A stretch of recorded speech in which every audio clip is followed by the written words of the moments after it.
The job academy में आप सभी का स्वागत है। और जैसा कि आप सभी को पता है कि आज हम नया बैच शुरू करने वाले हैं और आज हम पढ़ेंगे रेशियो।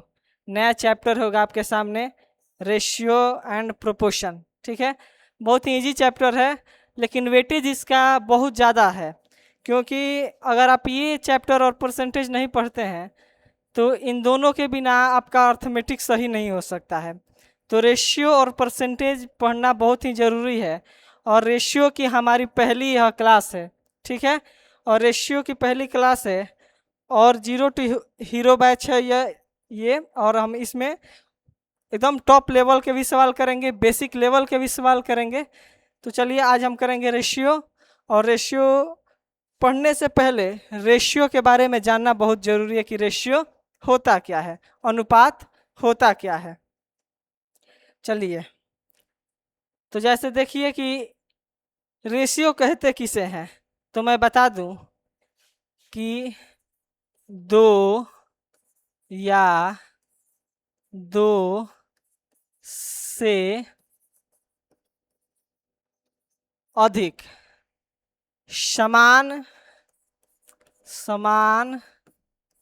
इकाई या समान राशियाँ, समान इकाइयाँ या समान राशियाँ के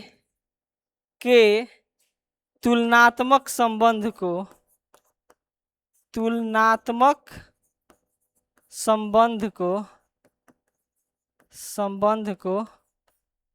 हम अनुपात कहते हैं। क्या कहते हैं? अनुपात कहते हैं।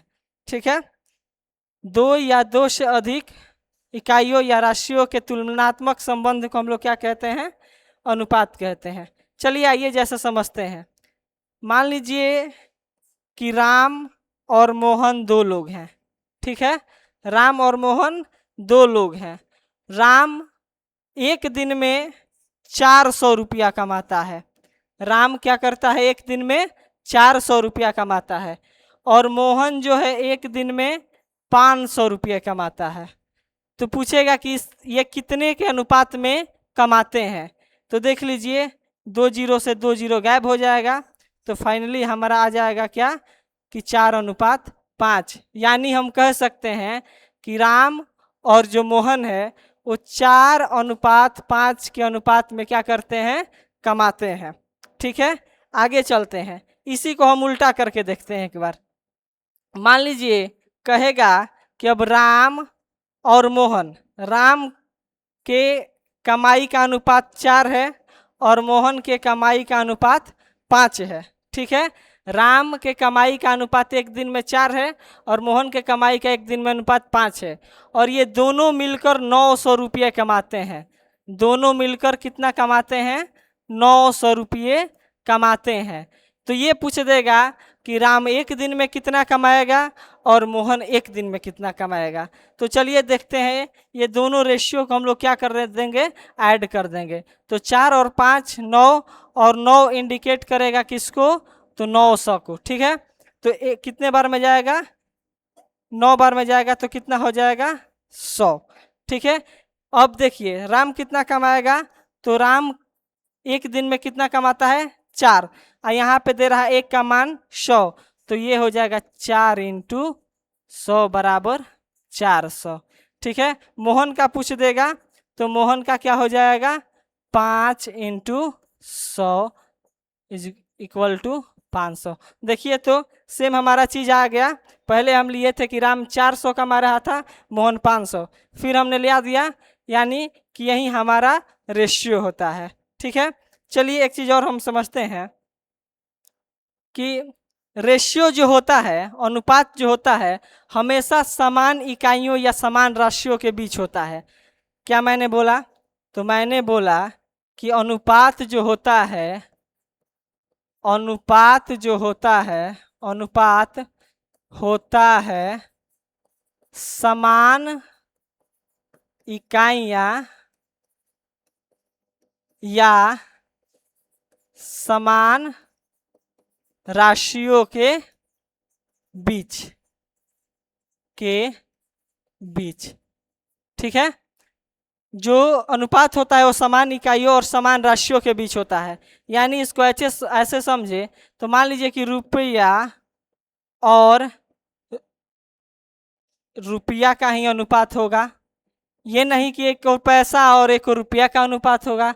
अगर ऐसा होता है तो उसको भी हम पैसे में या रुपये में, दोनों को एक ही राशि में हम लोग एक ही इकाई में क्या करेंगे, कन्वर्ट करेंगे। चाहे मान लीजिए घंटा में रहे तो वो दोनों क्या राशि होनी चाहिए, घंटा में ही होनी चाहिए। दिन रहे तो दिन में ही होनी चाहिए, ठीक है। यानी दोनों जो अनुपात की राशियां होंगी वो किस में होनी चाहिए सर, तो दोनों राशियों एक ही समान एक ही इकाई में होनी चाहिए। चलिए इतना क्लियर होगा आपको, आगे बढ़ते हैं, आगे देखते हैं। एक चीज और, अनुपात को हम कैसे सूचित करते हैं, तो अनुपात को हम अनुपात दो, मान लीजिए कि x और y दो इकाइयां हैं या दो राशियां हैं, ठीक है।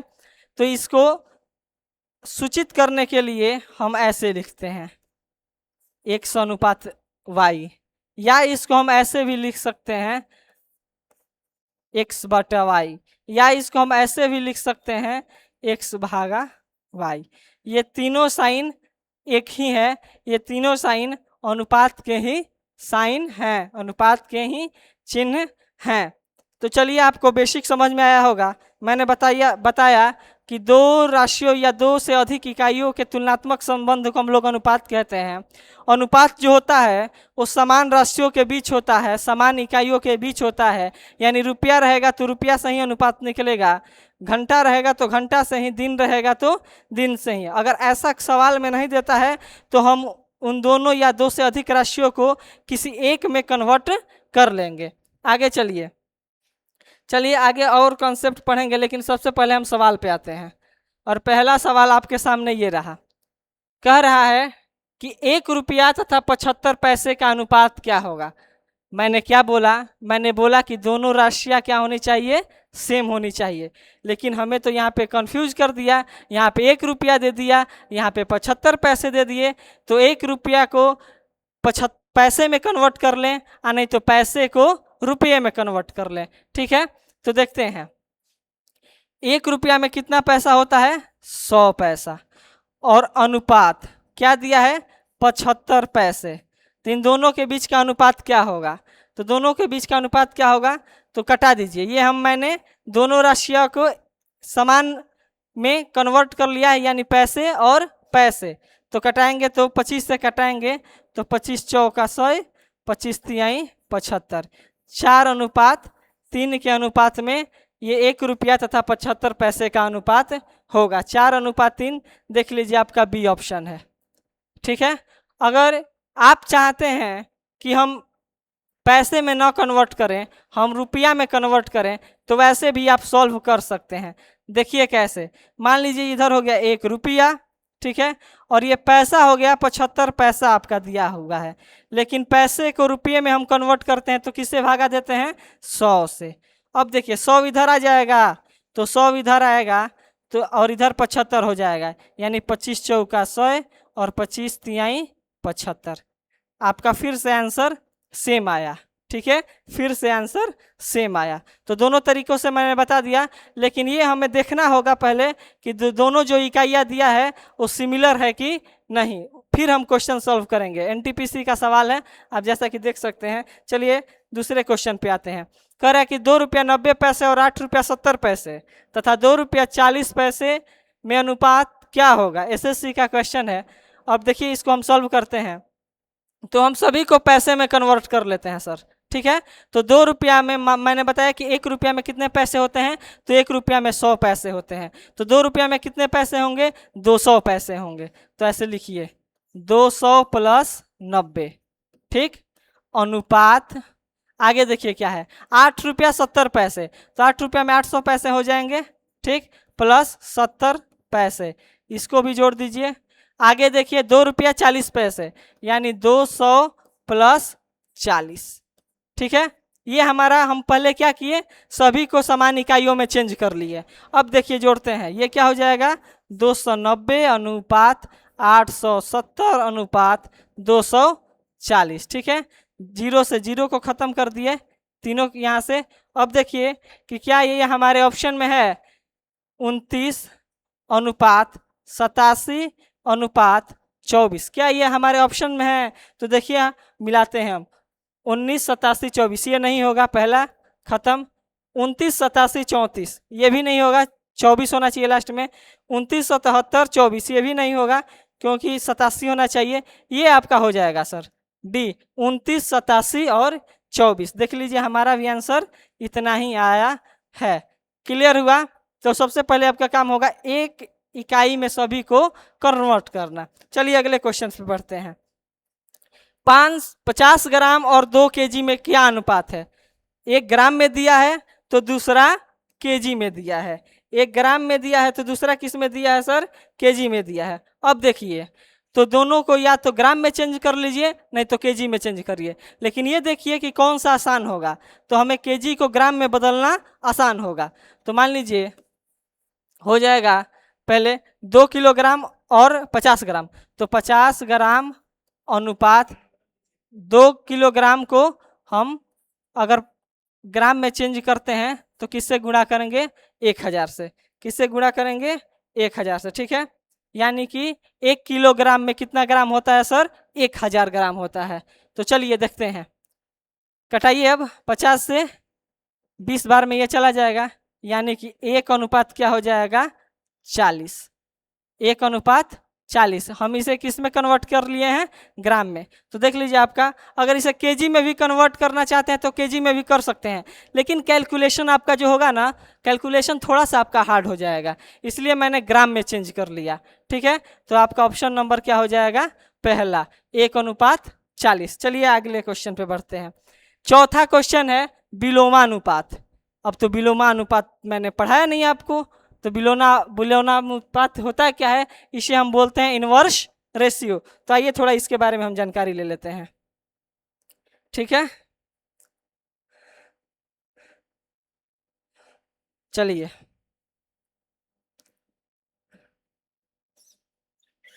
विलोमानुपात,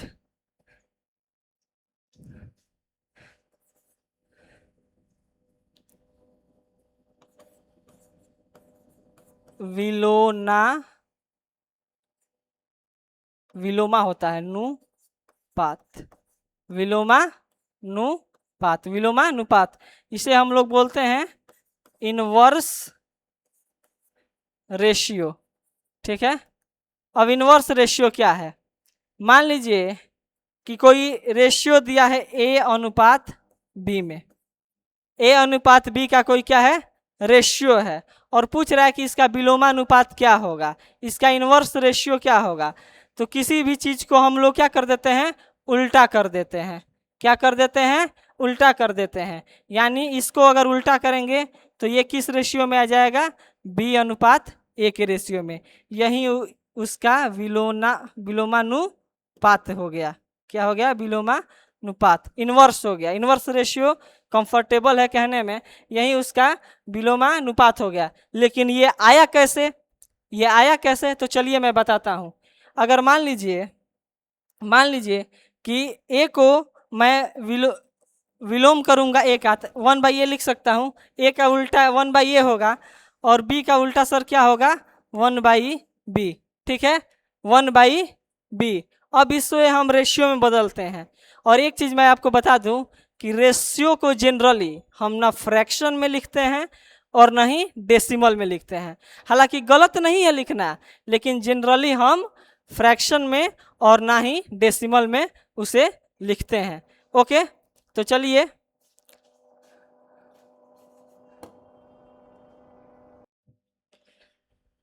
चलिए कुछ इश्यू हो गया था इसलिए बोर्ड बंद हो गया।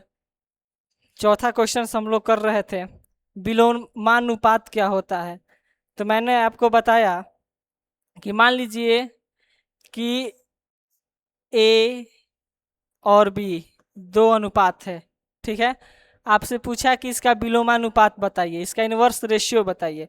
तो मैंने बोला कि इसको लिख दीजिए बी अनुपात ए। फिर आपका क्वेश्चन रहा कि ये हुआ कैसे, ये हुआ कैसे। तो आइए हम समझाते हैं। विलोम का मतलब क्या होता है, उल्टा। तो हम a को 1/a लिख सकते हैं, इसका उल्टा, ठीक है। अनुपात b को हम 1/b लिख सकते हैं। अब देखिए इसका हम क्या करेंगे, हम दोनों जो डिनोमिनेटर है हर वाला पार्ट, उसका हम अब यहाँ पे एलसीएम ले लेंगे। तो एलसीएम क्या होगा, a और b, ये क्या हो जाएगा, इसका एलसीएम हो जाएगा। और एलसीएम से अब इसमें गुणा करिए, तो 1/a इंटू ए बी अनुपात 1/b इंटू ए बी। तो देखिए यहाँ से a से a खत्म हो गया, b से b खत्म हो गया, तो बचा क्या, b अनुपात a। यही इसका प्रूफ है। चलिए हम क्वेश्चंस करते हैं, देखते हैं। कहता है कि 5:7 का विलोमानुपात क्या होगा। तो आप डायरेक्ट आंसर देखते हैं, टिक कर देंगे कि ये इसका आंसर होगा, लेकिन मैं बता दे रहा हूँ कैसे होगा। मान लीजिए कि 5 का विलोम क्या होगा, 1/5, ठीक। 7 का विलोम क्या होगा, 1/7। अब देखिए इन दोनों का क्या मैंने बताया कैसे होता है, तो इसका एलसीएम ले लीजिए। तो 5 और 7 का एलसीएम क्या हो जाएगा, 5 और 7 का एलसीएम 35 हो जाएगा, ठीक है। ये हो जाएगा एलसीएम। अब देखिए इन दोनों से इसमें गुणा कर दीजिए, तो 1/5 में 5 इंटू 7 से करेंगे, फिर अनुपात 1/7 इंटू 5 इंटू 7। अब देखिए 5 से 5 खत्म हो जाएगा, 7 से 7 खत्म हो जाएगा, तो 7 अनुपात क्या आ जाएगा, 5। यही आपका आंसर होगा। ये ऐसे होता है, ठीक है। मैंने समझा दिया आपको कि आप डायरेक्ट ऐसे भी कर सकते हैं, और इसका प्रूफ भी मैंने दे दिया कि ऐसे होता है। चलिए अब आ गया 3 ठो अनुपात, हमारा 3 डिजिट आ गए। 3:4:5 का विलोमानुपात क्या होगा, RPFSI का क्वेश्चन है, ठीक है। तो आइए देखते हैं कि इसको कैसे हम लोग करेंगे। ओके, करा कि 3:4:5। तो पहले तो मैंने बताया कैसे लेके, एलसीएम लेके। चलिए वैसे हम लोग देखते हैं। तो हो जाएगा, क्या दिया है, 3:4:5, ठीक है। तो इसको हम विलोम करेंगे, तो 3 का विलोम 1/3 हो जाएगा, 4 का विलोम 1/4 हो जाएगा, और 5 का विलोम 1/5 हो जाएगा। अब हम इसका क्या ले लेंगे, एलसीएम ले लेंगे। तो एलसीएम 3, 4, 5 का एलसीएम क्या हो जाएगा जी, तो क्या हो जाएगा, 60 हो जाएगा। 4 12 5 60। अब देखिए 60 से 1/3 में गुणा करिए, 60 से क्या करिए, 1/3 में गुणा करिए। अनुपात 1/4 इंटू 60 अनुपात 1/5 इंटू 60, ठीक है। अब देखिए क्या कटाइए, 20 बार में जाएगा, ये 15 बार में जाएगा, और ये कितने बार में जाएगा, 12 बार में जाएगा। तो आपका 20:15:12, यही आपका आंसर हो जाएगा। देखिए आंसर कहाँ पे है, 20:15:12 यहाँ पे है। लेकिन हमें इतना लेंदी नहीं बनाना है, और नहीं इतना लेंदी हमें प्रोसेस करना है, ठीक है। हम करेंगे कैसे, तो चलिए देखते हैं करेंगे कैसे। मान लीजिए दिया है 3, 4, 5, तो अगर पहले वाले को ढकना है, इसका विलोम निकलना है, तो पहले वाले को ढक लीजिए। 3 को ढकेंगे तो क्या बचेगा, 4 और 5, तो 4 और 5 की गुणा कर दीजिए, ठीक है। 4 और 5 की गुणा कर दीजिए। अनुपात दूसरे वाले का निकालना है विलोम, तो इस दूसरे वाले को ढक दीजिए, जो बचा उसका गुणा कर दीजिए, 3 × 5। अब तीसरे वाले का निकालना है, तो 5 को ढकिए और इन दोनों का गुणा कर दीजिए, ठीक है। तो क्या हो जाएगा, 20, 15, 12। ये ढकने वाली मेथड है। पहला ढकिएगा तो पहला निकलेगा, बाकी 2 बचेंगे उसका गुणा कर दीजिएगा। दूसरा ढकिएगा तो जो 2 बचेगा उसका गुणा कर दीजिएगा, और तीसरा ढकिएगा, बाकी 2 शेष बचेगा उसका गुणा कर दीजिएगा। देखिए तो यही आंसर आपका आ रहा है क्या, 20, 15, 12। यानी आपको ऐसे सॉल्व करने हैं, ठीक है। चलिए आगे क्वेश्चन देखते हैं। आगे क्वेश्चन है कि 4, 7, 3, 2 का विलोमानुपात ज्ञात करे। तो मैं इसका फिर से बेसिक बता देता हूँ, उसके बाद आपको शॉर्ट प्रोसेस भी बताऊंगा। तो 4 का क्या हो जाएगा, 1/4 अनुपात 7 का क्या हो जाएगा, विलोम 1/7, और 3 का विलोम क्या हो जाएगा, 1/3, और 2 का क्या हो जाएगा, 1/2। ये उल्टा हो गया। फिर हम क्या कर लिए, इसका एलसीएम ले लिए। तो 4, 7 और 3 का एलसीएम क्या होगा, तो 3, 7, 3 × 7 × 4, ये आपका एलसीएम हो जाएगा, ठीक है। 3, 7 × 4 क्या हो जाएगा, एलसीएम हो जाएगा। चलिए 1/4 से इतना में गुणा करेंगे तो 4 4 कैंसिल हो जाएगा, 4 4 खत्म हो जाएगा तो क्या बचेगा 3 और 7 यानी 21 बचेगा। ठीक है, अनुपात 1/7 में इतना से गुणा करेंगे तो क्या बचेगा 7 7 कैंसिल हो जाएगा, 3 × 4 यानी 12 बचेगा। ठीक है, अब देखिए 3 से इसमें गुणा करेंगे तो 3 3 खत्म हो जाएगा, 7 × 4 बचेगा यानी 28 बचेगा। ठीक है, 28 अनुपात 1/2 से इसमें गुणा करेंगे तो 2 यहाँ से कट जाएगा तो 2 बचेगा, 3 × 7 × 2 70 का 21 दूनी 42 बचेगा। अब देख लीजिए यही आपका आंसर हो गया।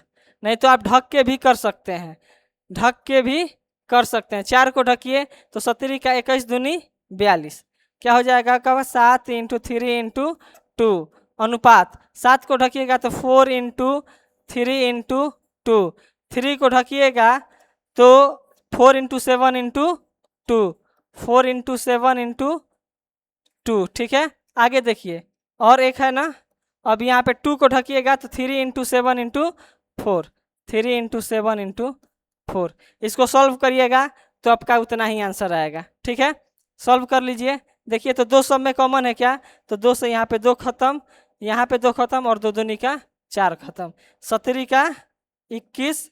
ठीक है, अनुपात 4 12 अनुपात 7 28 अनुपात 70 का 21 दूनी 42। क्या आपका आंसर आया ये 21 12 28 42? पहला ए 21 12 28 42 यही प्रोसेस है, आपको दोनों प्रोसेस मैंने बता दिया। अब देखिए मिश्रानुपात क्या होता है, मिक्सिंग रेशियो जिसे बोलते हैं। तो आइए हम थोड़ा देख लें मिश्रानुपात के बारे में और इसको समझ लें कि इसका कॉन्सेप्ट क्या है। तो समझिए मिश्रानुपात, क्या समझेंगे मिश्रानुपात, मिश्रानुपात इसको हम लोग बोलते हैं मिक्सिंग या मर्जिंग रेशियो। ठीक है, मिक्सिंग या मर्जिंग रेशियो। ठीक है ना, चलिए देखिए इसको हम थोड़ा देख लेते हैं ये क्या होता है।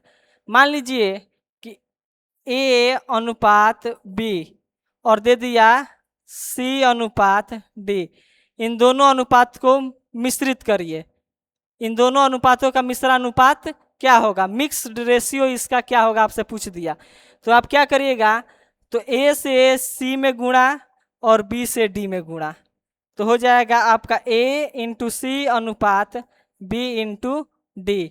अब ये हुआ कैसे, तो आइए समझ लेते हैं कैसे हुआ। ठीक है, मान लीजिए लिख दिए A अनुपात B और नीचे लिख दिए C अनुपात D और ऐसे ऐसे आप क्या करिए गुणा कर दीजिए, तो यही हमारा मिक्स्ड रेशियो कहलाता है। ठीक है, AC अनुपात BD ये हमारा क्या हुआ सर, मिक्स्ड रेशियो, या हमें इसे बोलते हैं मर्जिंग रेशियो। रेशियो को कैसे मर्ज किया जाता है, समझ में आया। तो इसी प्रकार से हम सवाल को करेंगे और यही इसका कॉन्सेप्ट है। ठीक है, चलिए देखिए 3 5 और 4 7 का मिश्रानुपात करिए, तो गुणा करिए, किससे करेंगे A B C D, मैंने क्या बताया A का C के साथ, तो 3 का 4 के साथ और 5 का 7 के साथ।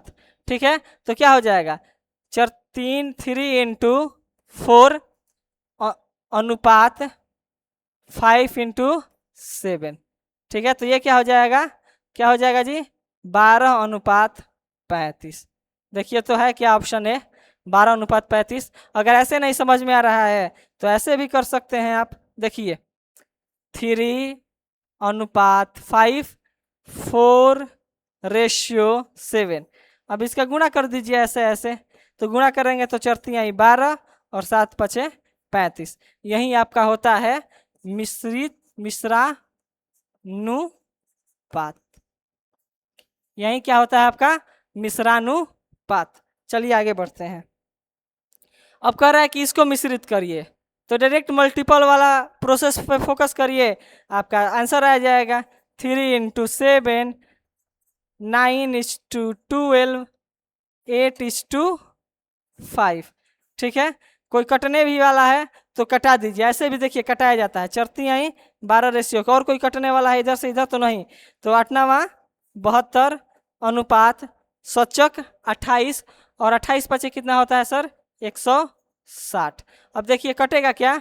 28 पचे 160 होता है? नहीं, 28 पचे 140 होता है। क्या होता है? 140। तो यहाँ पे हम लिखेंगे 140। अब कटाइए, कितना से कटेगा?